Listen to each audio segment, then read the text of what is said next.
Bonsoir, j'espère que vous allez bien. Hey, on est lundi, une autre journée à profiter de belles opportunités. Puis aujourd'hui, on a une autre entrevue avec une personne. Hey, elle est loin. Hey, le phénomène des réseaux sociaux, ça nous donne l'avantage de communiquer avec des gens qui sont pas proches de nous. Là, aujourd'hui, là, j'invite mon invité tantôt. Elle, là, en ce moment, est en Guadeloupe. Ouais, ouais. Oui, elle est chanceuse, hein? Mais c'est la magie. Moi, je trouve ça tellement magique. C'est qu'on ait une place, puis qu'on peut se parler, puis de se voir. C'est comme, on est rendu habitué à ça, à dire, ben, on s'est habitué, mais moi, je trouve ça tellement hallucinant. Alors, j'espère que vous allez bien, que vous êtes prête à recevoir la belle, euh, la belle invitée que j'ai le goût de vous présenter aujourd'hui. Il y a le chat sur le côté. Vous pouvez laisser vos commentaires, vos questions, vos suggestions. Ou, dès que je vais vous voir, ben, je vais vous faire un petit coucou. Si je ne vous vois pas, mais c'est parce que j'étais trop concentrée à écouter. Mais je vais sûrement le voir. Puis après, c'est diffusé en direct sur les inspirations de Sophie. Donc, vous pouvez aller les réécouter là. Vous pouvez la partager aussi. Puis, vous pouvez continuer à écrire, à faire des commentaires, même quand l'entrevue va être terminée. Alors, je vais aller avec ma petite présentation que j'ai envie de faire. Elle s'appelle Dominique. Je ne sais pas si je vais dire bien son nom. Jean Auret. Comment se protéger quand nous sommes hypersensibles? Ça se peut. Vous allez voir que ça se peut. Puis ça me rassure parce que je suis entourée de gens comme ça. Puis je me dis, tabarouette, ça ne doit pas être un cadeau. Alors, je vous fais la présentation. C'est une femme réservée. Ce soir, elle sort de sa zone de confort. Moi, avec ce que j'ai lu sur elle, elle a une plume extraordinaire. C'est touchant quand elle écrit. Puis vous allez voir, c'est même touchant. Je disais tout le temps, elle a comme une mélodie dans sa voix. C'est doux aux oreilles. Elle accompagnait des personnes en cheminement à l'âge de déjà 14 ans. Elle, là, sa mission, c'est que le plus de monde possible soit heureux. Elle a vécu trois morts imminentes. C'est quoi ça? Elle va vous en parler. C'est à partir de là, elle a eu les dons qui a fait pop, pop, pop, pop, pop, pop. Et aussi, elle va vous en parler aujourd'hui. Elle a utilisé ces dons-là aussi pour développer son entreprise. Elle va vous parler. C'est pareil que c'est long comme ça, le thérapeute psychocorporel, énergétique, spirituel, médium, canal, passeur d'âme. Vous allez voir, elle est complète, cette madame-là. Elle a été longtemps sans adresse fixe. Elle était nomade.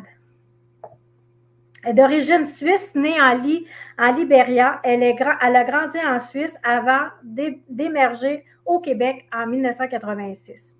Elle aime enseigner son savoir. Elle organise des retraites, des voyages retraites. Justement, elle est en vacances en Guadeloupe. Je crois c'est une retraite. Elle a quelques enseignements à faire durant ce séjour-là. Et elle profite aussi de prendre congé. Parce que parfois, prendre congé, ça fait du bien. Alors, je vous présente, je la fais venir, je fais faire un petit tour de magie et on invite Dominique avec la. Allô, Sophie? Bonjour, Dominique, ça va bien? Oui, ça va chaudement, mais ça va bien. Là, ça se peut que vous entendiez, elle me dit qu'on entend des fois des crapauds, des criquets. Les grenouilles, les chants de grenouilles autour de moi ce soir. Ça se peut que vous en entendiez un peu. Ça va être Ça va aller avec ta voix mélodique. Moi, je trouve que tu as une voix. Merci beaucoup pour la présentation. En tout cas, c'est gentil. Et touchant. Alors, c'est à ton tour de nous parler de ta belle histoire inspirante. Je vais aller tousser un petit peu, mais tu peux commencer. Mais elle est longue, comme tout le monde. Hein. On a tous toutes nos aventures et nos histoires. Mais on a choisi ce soir, Sophie et moi, de vous parler d'hypersensibilité et si c'était possible de s'en protéger.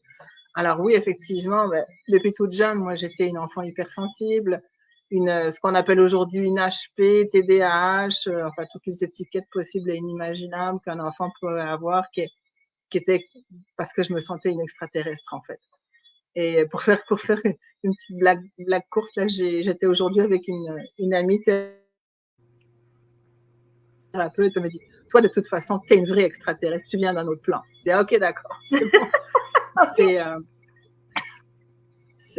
Alors voilà, bon, après, moi, je vis sur Terre, je suis née sur Terre, elle me dit, oui, tu viens de la 6e dimension. Ah oui, d'accord, mais c'est super. Pourquoi pas, hein? On peut croire ce qu'on veut après, de toute façon. Mais c'est vrai que je me suis toujours sentie différente, je me suis toujours sentie vraiment extraterrestre. Et je sentais beaucoup les gens, énormément les gens. J'étais une vraie éponge à sentir les gens et c'était envahissant. C'était vraiment envahissant. Alors, il y avait le côté de moi où, bon, 3 expériences de mort imminente, ça amène quand même à une certaine ouverture au niveau énergétique, au niveau moral, au niveau psychologique, au niveau physique aussi, parce que la dernière expérience de mort imminente, moi, ça a été un accident, un très gros choc violent physique, qui a fait que quand je suis revenue dans mon corps, je suis pas revenue complètement dans mon corps. Donc, ça a été très long de comprendre qu'est-ce qui s'était passé aussi, parce qu'à l'époque, je vivais en Suisse, dans une famille de médecins et de scientifiques et d'infirmières. Et donc, tout ce qui était ésotérique, énergétique, on n'en parlait pas, ça n'existait pas, c'était de la folie, voilà. Donc, en fait, ça m'a pris une bonne dizaine d'années avant qu'une personne réalise, en fait, une thérapeute avec qui je travaillais réalise que mon corps physique était peut-être pas dans mon corps énergétique. Et c'est ce qui s'était passé, effectivement. D'où le fait que j'étais toujours très fatiguée et en dépression permanente et j'arrivais jamais à remonter complètement. Ouais. Alors, quand on a des chocs physiques ou des chocs émotionnels, notre corps énergétique peut décoller du corps physique. Donc, on a nos différents corps autour de nous, notre aura en plusieurs couches, hein, qui se décollent. Et du coup, on flotte, on devient, quand on dit que les gens parfois sont perchés, c'est ça aussi, ils sont pas ancrés, hein. Donc, le corps énergétique est décollé. Et en fait, quand on est vraiment décollé par un choc comme ça, on a plusieurs possibilités justement d'être très fatigué parce que c'est épuisant de toujours avoir besoin d'être sur Terre et en même temps d'être happé par le haut en permanence. Il y avait toujours cette espèce d'ascenseur, d'élastique qui remontait, qui redescendait. Et puis, du coup, la dépression éventuellement vient avec aussi, avec des idées qui pourraient être même encore plus noires. Moi, j'avais pas ça, mais il y a des gens qui peuvent pas vivre sur Terre parce qu'ils sont trop hypersensibles, effectivement. Parce qu'ils n'ont pas compris ce qui s'est passé au niveau énergétique. Alors, ça peut être des traumas, des choses qu'ils ont vécues très, très dures, des chocs émotionnels ou physiques qui font qu'ils ont décollé de leur corps énergétique et qui expliquent justement, éventuellement, tout ce côté hypersensible, mais hypersensible poussé à l'extrême au point que c'est insupportable et qu'ils ont juste envie de partir de l'autre côté. Et c'est souvent ce qui arrive, malheureusement. Alors, j'étais une enfant hypersensible, je ressentais tout le monde. Moi, je rentrais dans un endroit et juste à scanner l'espace d'une seconde une personne et je savais les problèmes que la personne avait. Donc, c'était étant jeune, c'était comme ça? Pardon? Étant jeune, c'était déjà comme ça? J'étais ado. Après mon accident à l'âge de 14 ans, la 3e expérience de mort imminente, je suis devenue vraiment hyper sensible au niveau psychologique avec les gens. C'est là que j'ai commencé à aider les gens aussi de façon tout à fait spontanée, à être entre guillemets moi j'étais devenue la psy de la classe du coup, et c'était une affaire tout à fait spontanée, ça s'est fait tout seul. Mais c'est cette sensibilité-là aussi qui faisait que je sentais tout le monde. Je savais les gens quels problèmes psychologiques ils avaient. Et puis des fois quand on m'embêtait un peu trop parce que j'ai vu que j'étais une extraterrestre, il y avait quand même des gens qui me traitaient des fois un peu bizarrement, pour pas dire méchamment, des fois, ma langue de vipère sortait un peu plus rude en leur disant, oui, mais toi, t'as tel problème, fait que fiche-moi la Donc, et les gens, ils étaient complètement coupés parce qu'ils s'y attendaient pas, ils pensaient pas que ça se voyait ou que ça se ressentait, en fait. Et comme ça, je me suis un peu défendue, rarement, mais ça m'est arrivé, parce que heureusement, je ressentais ces gens-là, et j'avais en fait une possibilité de me défendre contre leur méchanceté aussi. À l'époque, j'étais ado, hein, j'avais pas la conscience que j'ai aujourd'hui non plus. On se défend comme on peut quand on est ado avec les connaissances qu'on a. Ben, ado, c'est les mots. On C'est sait, les on sait mots, les puis mots, ben oui. c'est ça. Puis bon, à l'époque, ben, là, j'ai juste une cicatrice qu'on voit ici, j'en ai une autre ici, mais j'avais eu la mâchoire complètement explosée, donc j'étais déjà défigurée en plus à l'époque. À Ah, 14 OK. ans, on est en pleine adolescence. C'était pas évident pour une jeune fille de 14 ans d'être défigurée. Et puis, mais bon, j'étais bien entourée malgré tout ça, mais quelque part en moi, je cheminais à travers tout ça. Pour, comment faire pour arrêter de sentir toujours les gens? Comment faire pour être là, pour arrêter d'être tout le temps cette éponge énergétique et psychologique que j'avais avec les gens? Alors, je vous le fais résumer, en fait, parce qu'aujourd'hui, ben, je vais avoir 62 ans cet été. Euh, je vous dirais que ce qui m'a aidé à devenir de moins en moins hypersensible, tout en restant sensible, mais ne plus être facilement envahissable, si on veut dire, et même siphonné par des personnes qui me passaient à travers, qui me siphonnaient mon énergie, qui me vampirisaient, qui m'utilisaient, mais souvent très inconsciemment. Les gens ne sont pas conscients qui se branche à quelqu'un dans l'énergie et qui siphonne son énergie. La plupart des gens s'en rendent pas compte. OK. Sauf que moi, ben, je me ramassais avec des fatigues à n'en plus finir et sans comprendre pourquoi j'étais si fatiguée alors qu'en fait, il n'y avait aucune raison. Jusqu'à temps que je réalise que telle ou telle personne était branchée sur moi et là que je débranche. Alors, ça a été beaucoup, beaucoup d'apprentissage au fil des années.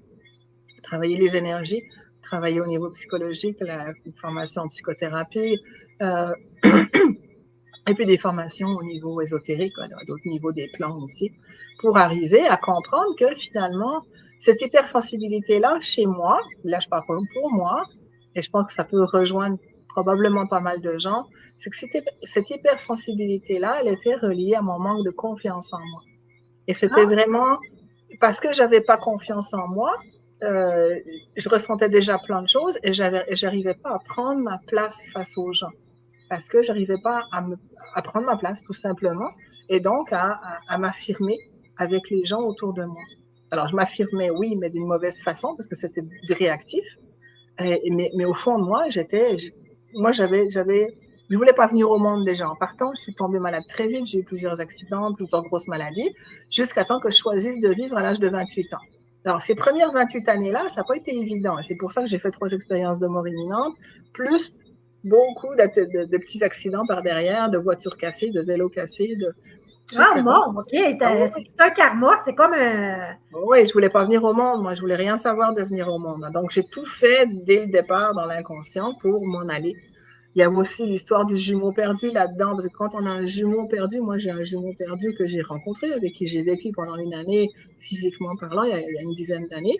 Mais quand on a dans un des symptômes du jumeau perdu, le jumeau, en fait, en s'en allant, dans les 3 premiers mois de grossesse avec maman, moi je suis restée, donc je suis née, mais mon jumeau, lui, s'en est allé. Et en fait, ce qui s'est passé, c'est quand le jumeau s'en va, celui qui reste se sent abandonné. Et qu'est-ce qu'il fait? Ben, il va vouloir aller chercher dans la mort, une fois qu'il va être né, il va vouloir aller chercher dans la mort, aller trouver quelque part le jumeau qui a été perdu. Oh, Et ça a été une des expressions qui s'est passée dans ma vie tout le temps. Et c'est pour ça qu'à 28 ans, je me suis retrouvée en thérapie à un moment donné. Elle a une thérapeute qui me connaissait bien. Et elle me dit, toi, tu as une pulsion de mort qui est plus grande qu'une pulsion de vie. Donc maintenant, il faut que tu choisisses. C'est où tu vis, où tu meurs. Et la question était très claire. Et c'était une année après avoir cassé ma dernière voiture. Vous savez, encore une fois, j'avais cassé une voiture. Mais j'étais pas blessée dans ces accidents-là, mais c'était chaque fois perte totale du véhicule, que ce soit un vélo moteur ou une voiture. OK. Ça commençait à coûter cher. Alors là, moi, j'avais dit pendant une année, non, tant que j'ai pas réglé mon problème, je n'achète pas de voiture. Et cette journée-là, elle m'a posé la question, elle m'a dit, est-ce que tu veux vivre ou mourir? J'ai dit, OK, je vais vivre et je vais faire ce qu'il faut pour. Et moi, je me rendais pas compte que j'avais une pulsion de mort qui était plus forte que ma pulsion de vie. J'ai dit oui. Et je suis sortie, je me sentais quand même vraiment transformée. J'étais avec mon chien. je suis allée au magasin chez le concessionnaire voiture à côté de chez moi. Je me suis acheté une voiture neuve, la première fois de ma vie, et j'ai depuis ce jour-là plus jamais eu d'accident.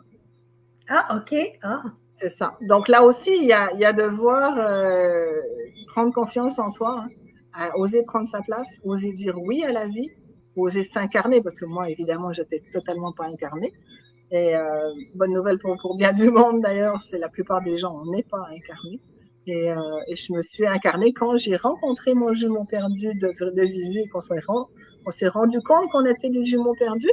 Et cette journée-là, j'ai mis les 2 pieds sur terre, j'ai atterri sur terre et je me suis incarnée. J'avais 52 ans. Donc, perdez pas espoir, on finit toujours par guérir des affaires.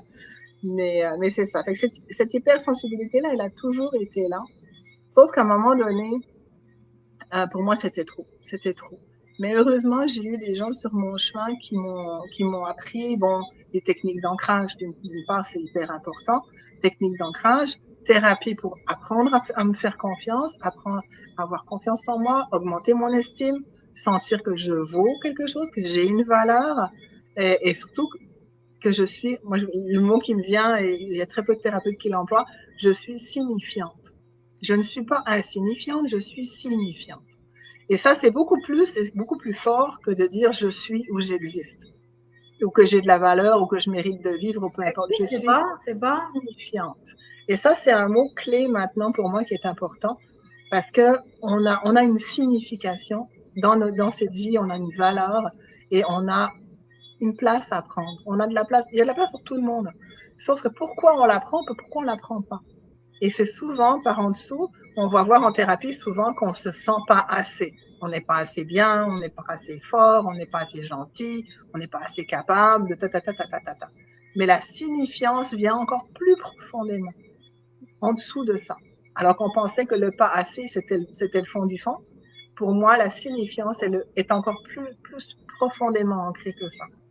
Alors, quand on commence à décider, à voir que, OK, j'existe, je suis quelqu'un, j'ai de la valeur et je suis signifiante. Ça veut dire que je suis, oui, c'est une chose, mais je peux être une potiche qui ne bouge pas. Tandis que si je suis signifiante, c'est que j'ai un rôle, une valeur, une mission et que je peux rayonner quelque chose et que j'ai de quoi à apporter autour de nous et dans la vie avec les gens. Quand j'ai pris conscience de ça, pour moi, il y a quelques années, ça a été un tournant parce que du coup, je dis, OK, là, non seulement je vaux quelque chose, j'ai une place à prendre, j'ai une mission à vivre, j'ai un rôle j'ai un rôle à avoir dans cette vie-ci, mais en étant signifiante, je dépose tout ça et j'ose me montrer avec qui je suis. Et ça, c'est l'étape vraiment ultime d'oser prendre sa place. Alors oui, comme tu le disais au début, je suis une personne très réservée et très timide en soi. Et j'ai appris avec les années, dernièrement, à cause notamment du Covid, on n'a plus le choix que de faire des vidéos pour se faire voir. Et puis pour le plaisir aussi d'échanger maintenant, de partager mon histoire, de dire aux gens, il y a de l'espoir à tous les niveaux pour tout ce que vous avez ou vous vous sentez pas bien.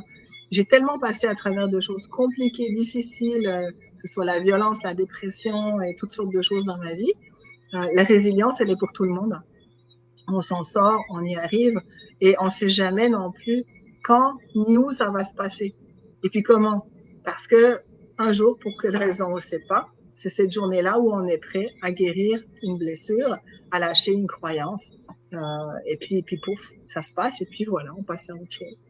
Donc, c'est de dire vraiment, moi, ce qui m'a beaucoup aidé dans tout ça, c'est de décider tous les matins que j'allais être heureuse. Tous les matins, je crée une belle journée. Je ne sais pas comment elle va se passer, mais je sais que je veux créer une belle journée. Et le soir, quand je me couche, je remercie pour la belle journée que j'ai eue et je demande tout simplement à être heureuse chaque jour de ma vie. Et chaque jour, il se passe quelque chose. Chaque jour, il y a des cadeaux. Chaque jour, c'est prospérité quelque part autour. Et c'est drôle parce qu'aujourd'hui, je suis le 21 jours de méditation avec Deepak Chopra. Et aujourd'hui, c'était juste d'apprécier la prospérité qui nous entoure. Et ça, on s'en rend pas compte à quel point on est déjà dans une prospérité en permanence. On s'en rend pas compte. On dit, ben, puis en même temps, c'est dire, la vie. Juste nos 5 sens. Pardon? Juste nos 5 sens. On ne pense pas qu'on les a qu'on peut les perdre. Mais quand... Par exemple. Et la prospérité, en l'occurrence, c'était une prospérité physique, en guillemets, si tu veux. Donc, juste de regarder autour de nous, ben oui, mais j'ai un toit. Éventuellement, je suis avec quelqu'un que j'aime bien. Tu sais, j'ai peut-être pas beaucoup d'argent dans mon compte en banque, mais j'ai de quoi manger. Tout ça, c'est de la prospérité. Je suis en santé, avec mes petits bobos, mais je veux dire, on est bien quand même. Et tout ça, c'est de remercier et d'apprécier ce qu'on reçoit, ce qu'on a, ce qu'on vit. Donc voilà. Ben, c'est un choix, hein? Tu dis, c'est un choix. Mais l'hypersensibilité, toi, tu parles de l'hypersensibilité, c'est vraiment la confiance qu'on a, puis on se laisse. Comment on fait pour plus entendre autant les choses où on sait faire la différence? Aujourd'hui, je sais pas, j'entends moins aujourd'hui, je sais pas. C'est sûr que quand on entend ou on reçoit des messages régulièrement ou on ressent des choses, ça devient fatigant, ça devient épuisant. Je dirais la toute première chose que j'enseigne, parce qu'aujourd'hui, j'enseigne ces techniques-là, c'est d'apprendre à s'ancrer profondément dans la terre et la connexion avec le ciel, se mettre, les deux côtés. Connexion aux deux bouts. Les extrémités. Vraiment le travail de s'ancrer et de recevoir l'énergie à l'intérieur de nous, de se remplir de cette énergie et de libérer en fait ce qui est à l'intérieur de nous qu'on n'a plus besoin, d'aller s'ancrer profondément à la terre et de mettre sa bulle de lumière tout autour, bien solidement, à tout instant de la journée. Déjà juste ça permet nous de prendre pied sur terre, de commencer à réaliser qu'on n'est pas forcément bien ancré, qu'on n'est souvent même pas incarné, ou on a juste un pied incarné, l'autre qui flotte.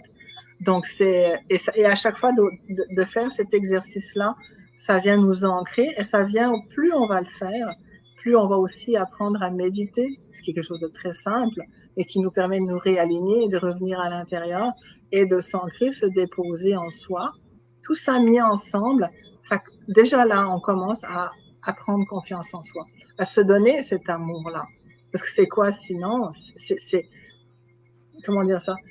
L'hypersensibilité, c'est comme si on est hypersensible à l'extérieur, mais en fait, on doit commencer par être solide à l'intérieur de nous. Donc, plus on va faire d'exercices pour revenir à l'intérieur, pour se réaligner, pour se déposer, pour s'ancrer, plus on va avoir de force pour justement repousser ce qui ne nous appartient pas. Parce que dans le fond, toutes ces sensations qu'on a de l'extérieur, on a le choix ou non de les recevoir ou de ne pas les recevoir. Alors, je te dirais, il y a peut-être des gens avec qui, des fois, le problème, c'est les gens avec qui on est les plus proches. Là, c'est plus compliqué parce que y a toujours un petit circuit qui est ouvert, donc les gens peuvent venir, mais consciemment ou inconsciemment, pour éventuellement nous siphonner, se nourrir de notre énergie. Mais en général, moi aujourd'hui, si je ne suis pas branchée parce que moi j'ai décidé de me brancher, je ressentirai plus rien. C'est terminé. Je peux aller dans un centre d'achat, je suis dans ma bulle, je suis ancrée avec moi, je suis alignée avec moi, et il n'y a personne qui va venir me déranger. Si je décide pas moi, à ce moment-là, il n'y a plus rien qui se passe. Mais ça a pris du temps avant que je comprenne tout ça. C'est ça, je me l'ai dit, moi j'aime beaucoup l'équation que je dis, répétition plus temps égale habitude. C'est à force de le faire et de le refaire et de le refaire, ça vient comme naturel. Puis là, moi je suis convaincue qu'on fait juste avec action, un geste, puis on est déjà tout bien centré puis bien enraciné. C'est sûr, ouais. Avec la pratique, ça se fait tout seul. Hein. On juste y penser, pouf, je me mets dans ma bulle, je me mets dans mon ancrage, je suis connectée au ciel, connectée à la terre, branchée. Pouf, je me dépose. Je m'ancre, et après, je commence ma journée. Puis effectivement, des fois, on se retrouve dans des situations où il y a des personnes où on est obligé d'aller voir des personnes, que ce soit son boss, un collègue ou la dame du magasin ou peu importe, puis qu'on n'a pas forcément envie d'y aller parce que Je me mets dans ma bulle, je respire, je m'aligne, et ça se fait tout seul. Et plus on fait ça, plus on va attirer aussi des belles relations. Parce que qu'est-ce qu'on fait en se mettant avec nous-mêmes? On se met dans l'amour de nous-mêmes. Et du coup, on va rayonner cet amour-là. Contrairement à si on arrive, oui, mais j'ai pas envie de la voir, cette madame-là, parce qu'elle n'a pas été gentille la dernière fois, puis on arrive négatif. Qu'est-ce qu'on fait? On attire du négatif. C'est ça. Éventuellement, on va attirer encore la chicane avec la madame, puis ça marchera pas, puis elle comprend rien de ce que je dis, tata. Non, je veux pas embarquer là-dedans. C'est terminé. Moi, ce que je veux, c'est être dans ma bulle, être dans l'amour, être aligné, et puis avoir des belles relations avec les gens. Qu'est-ce que je fais? C'est moi qui les crée, les relations avec les gens. Donc, je vais m'arranger pour moi, être dans l'amour avec moi-même d'abord, et puis être en paix. Parce que si je vais vers quelqu'un puis je suis pas en paix, ben éventuellement ça va mal se dégager là. Donc tout part de nous. On est responsable de ce qu'on attire dans notre vie, à commencer par nos relations courantes, quotidiennes autour de nous, avec les gens avec qui on est. Et ça fait partie, oui, on va sentir d'hypersensibilité par rapport à certaines personnes. On est plus touché par certaines personnes que d'autres, c'est normal. On a un cœur, on est sensible, on ressent des choses, mais la vie de la personne ne nous appartient pas. Et ça, c'est très important. Ça, c'est important. Ça, c'est de ne pas prendre les choses personnelles, puis les choses ça appartient à l'autre. Tu te remets. C'est comme remettre les puzzles au bon. OK, ça t'appartient. Ça m'appartient. Ça, c'est moi qui ai le choix. C'est moi qui choisis. Ça, je veux pas ça. Est-ce que toi aussi, tu dis « choisis maintenant qui rentre dans ma vie » malgré que tu te protèges, mais tu fais quand même un choix de dire « non, pas… Ah, mais c'est sûr. C'est sûr. À un moment donné, c'est difficile de dire non, puis de dire « oui, mais c'est un humain pareil. » Non, j'ai plus envie. J'ai plus envie. Un jour, j'ai grandi dans la violence physique et psychologique. Ça a pris du temps avant que je réalise que c'est moi qui avais le choix de dire non, je ne veux plus de personnes qui viennent faire des chicanes, des bidichichis, j'en veux plus de ces gens-là. Ça m'intéresse pas. Et les gens qui viennent à moi, c'est des gens qui veulent cheminer, qui sont en cheminement, qui veulent ouvrir leur cœur et qui veulent être dans l'amour, la paix, la bienveillance et le non-jugement. Alors, je dis pas que je sais pas de jugement, je dis pas que je critique jamais, je suis humaine comme tout le monde. Mais je ne veux plus de gens qui viennent faire des histoires. Ça m'intéresse pas. Et ça fait des années aujourd'hui que je n'en attire plus de ces gens-là. Justement, on va dire, vu qu'on est dans une fréquence, quand on monte notre fréquence, notre taux vibratoire, il y a des choses qui passent par en dessous à cette heure parce qu'on n'est plus à la même fréquence. Fait que les gens qui sont sur notre même fréquence ils vont venir vers nous autres, puis il va y avoir un échange énergétique aussi. C'est ça. Là, il va y avoir une vraie connexion qui va se passer parce que je vais avoir choisi. Et tu vois, dernièrement, j'ai eu deux femmes qui voulaient créer des problèmes. Puis c'est comme, j'avais pas envie, mais j'avais pas le choix. J'étais prise en affaire avec elles. Et en dedans de moi, ça fait, mais j'ai juste envie d'acheter la paix, là. Et j'ai payé pour. J'ai dit, j'achète la paix. Je veux la paix. Moi, ce genre de personnes-là, je ne les veux plus dans ma vie. Et ça se dit spirituel, ça se dit ci, ça se dit ça. Non. Non. Moi, l'ego spirituel, je dis pas que j'en ai pas, mais ça ne m'intéresse plus. Moi, c'est comme si les gens ne vivent pas ce qu'ils disent, ce qu'ils ressentent. S'ils disent je suis amour et je veux vivre amour, puis qu'en arrière ils bitchent, puis ils font de l'hypocrisie puis de la trahison, moi non, ça m'intéresse pas.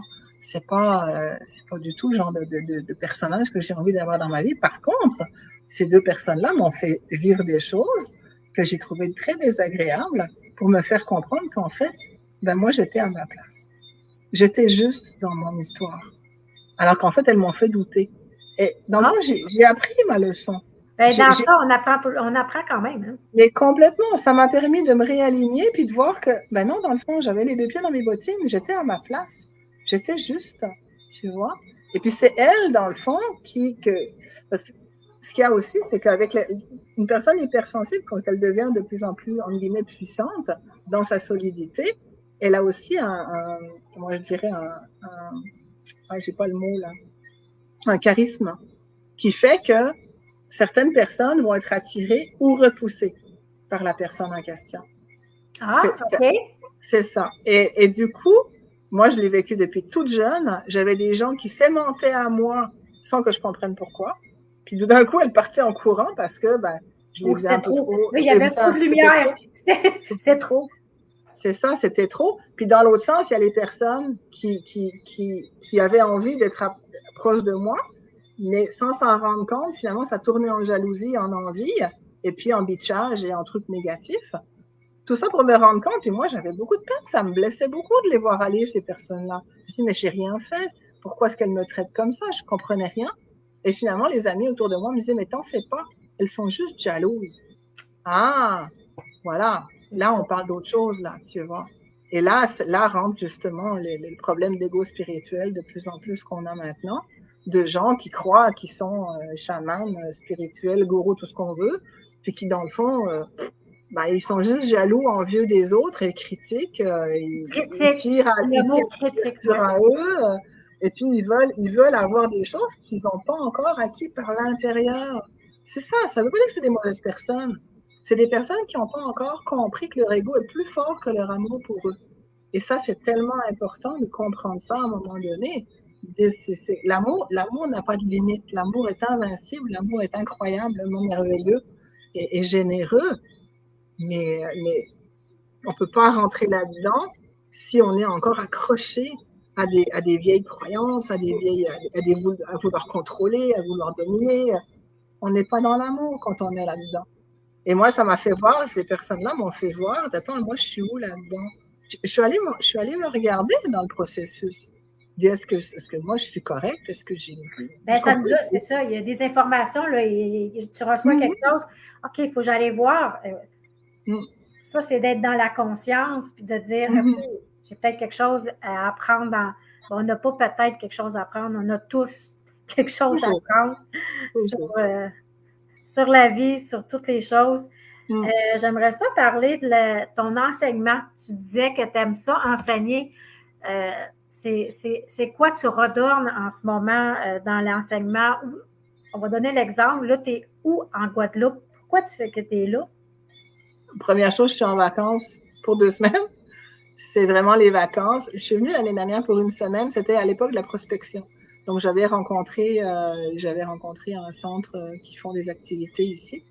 Et cette année, on a décidé d'organiser un week-end, justement le week-end prochain. Mais finalement, je ne sais pas si c'est moi dans l'énergie qui a trop besoin de vacances, mais il y a personne qui s'est inscrit.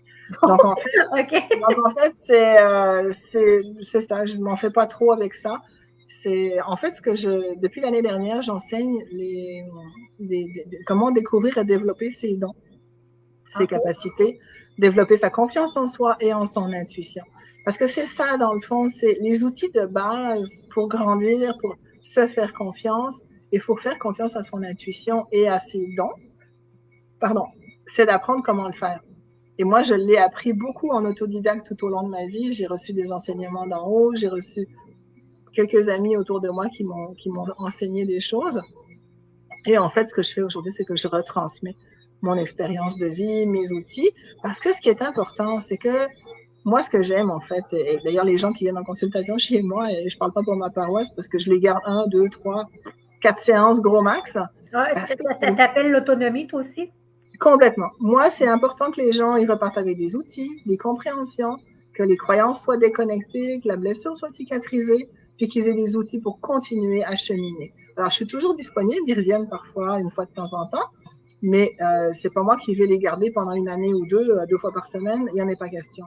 Parce que pour moi, quand on met le doigt sur un problème, c'est pas très long qu'on trouve le fond en dessous.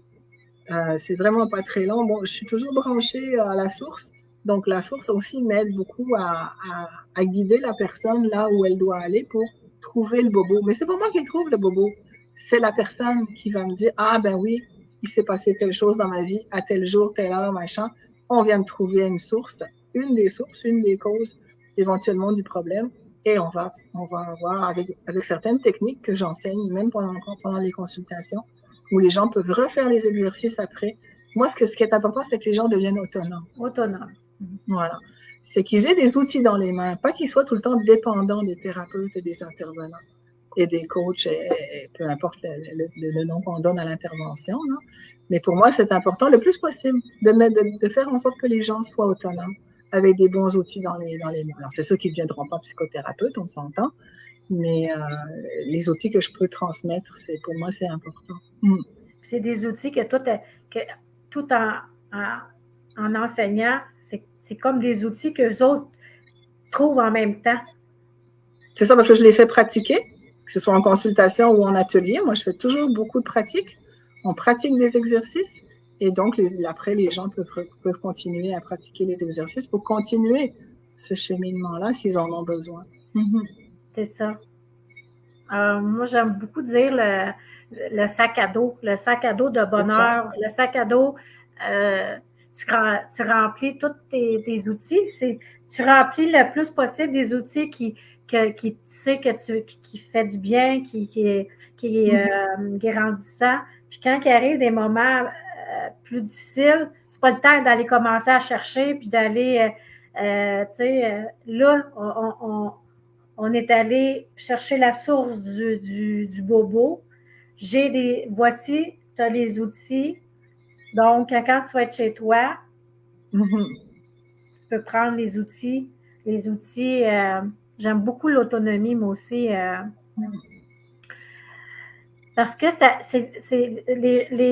les gens, c'est eux qui se connaissent le mieux.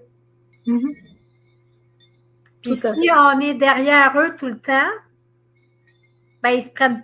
Ben, je trouve que ils peuvent pas se prendre en main complètement. C'est comme la maman oiseau, là, je sais pas à combien de semaines, là, fait pit, pit, pit, puis pit, pit, pit, tu t'en vas en bas du nid.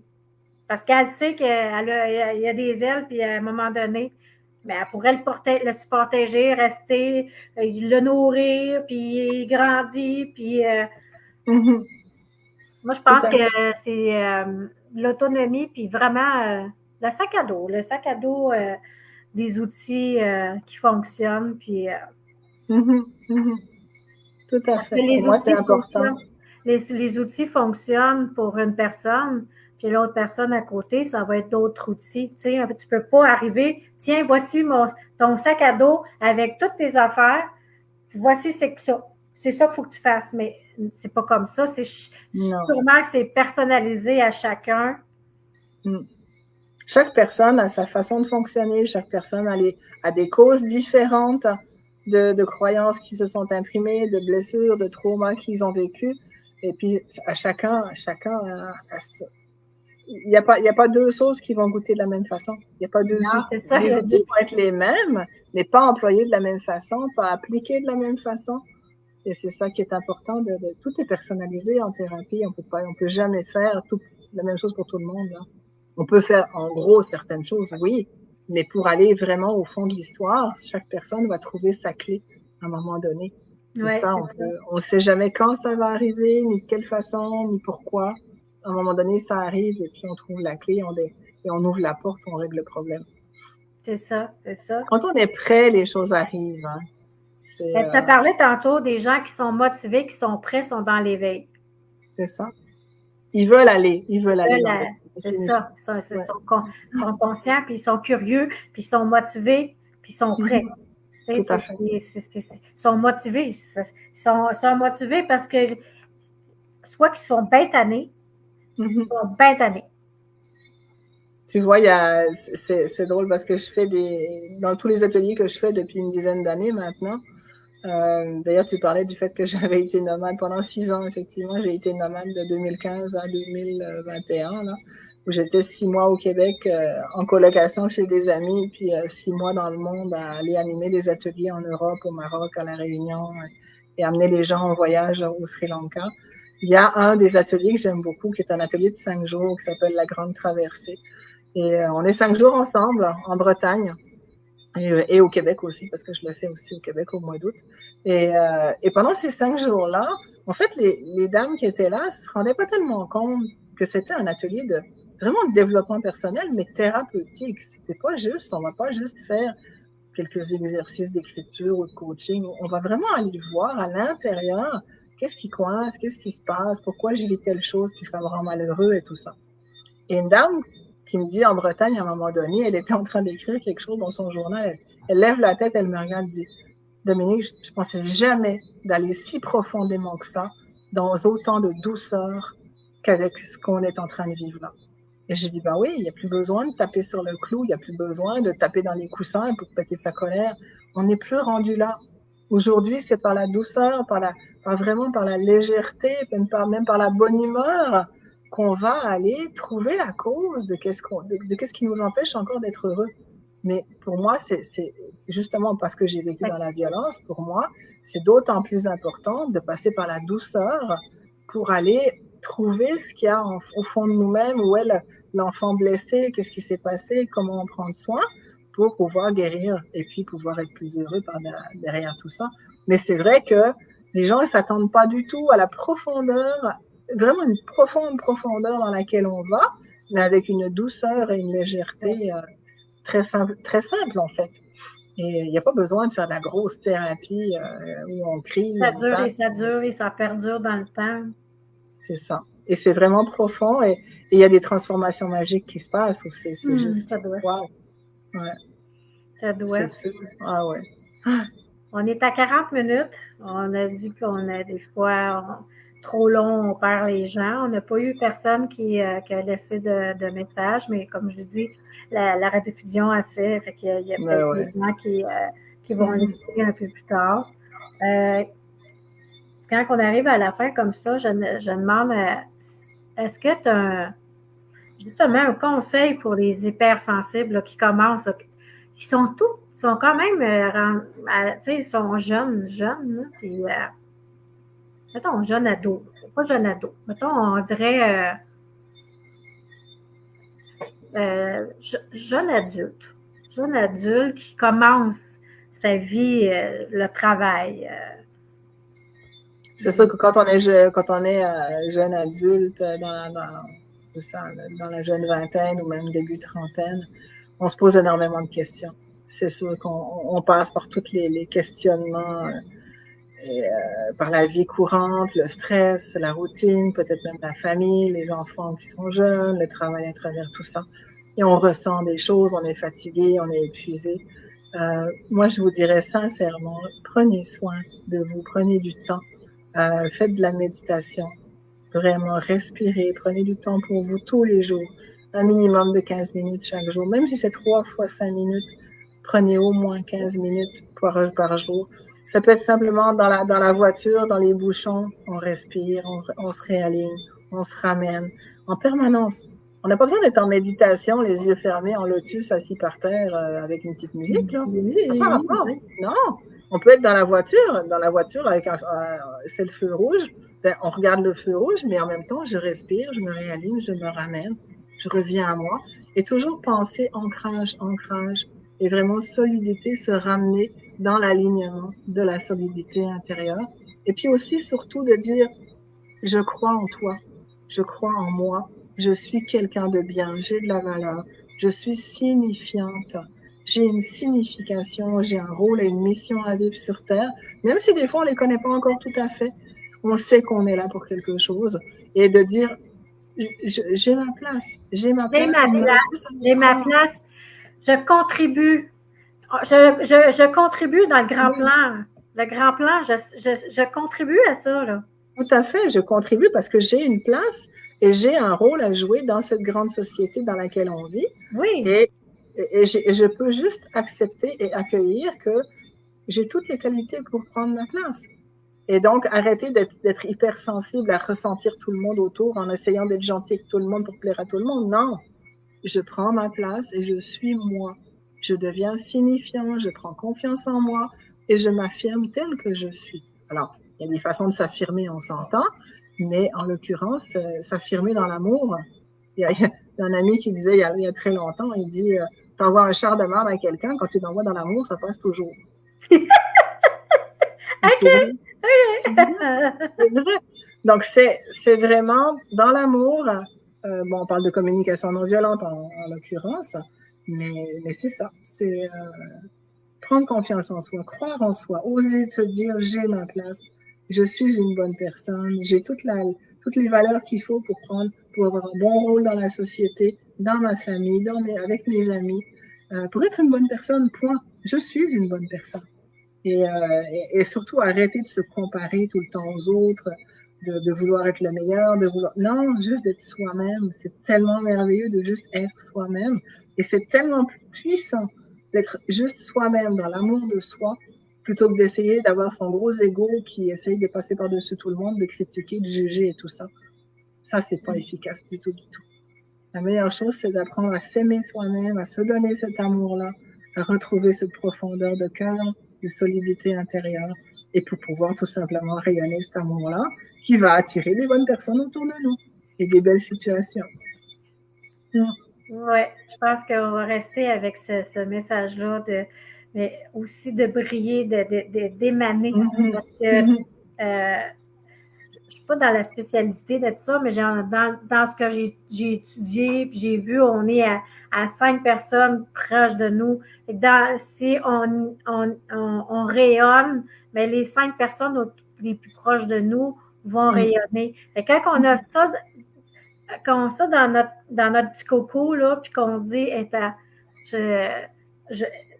j'ai quelque chose, ben, moi j'aime ça le mot, je contribue. Donc, si je contribue à ces 5 personnes-là que j'aime, ben, je vais faire attention, puis je vais émaner, puis je vais rayonner le plus possible pour soi en premier, puis après. Fait que c'est ça qu'on va laisser comme message aujourd'hui, de prendre soin de soi, de s'aimer, de rayonner, puis de croire en nous. C'est sûr, d'avoir la foi en soi. La foi en soi. Alors, la confiance en soi. Oui. Est-ce que tu as d'autres choses à rajouter pour ce soir? Moi, je pourrais parler pendant des heures, mais je pense que pour ce soir, on a déjà fait un bon petit tour. Mais merci Sophie, merci beaucoup pour ce beau moment passé avec toi. Ben, merci à toi. Alors, si vous avez des questions ou des commentaires, ben, c'est sûr qu'on aime toujours recevoir comment est-ce que vous aimez ça. Ben, vous pouvez mettre ça en commentaire. Alors, je te fais disparaître. Tu restes là, puis on se revoit dans 2 minutes. Merci. Merci tout le monde.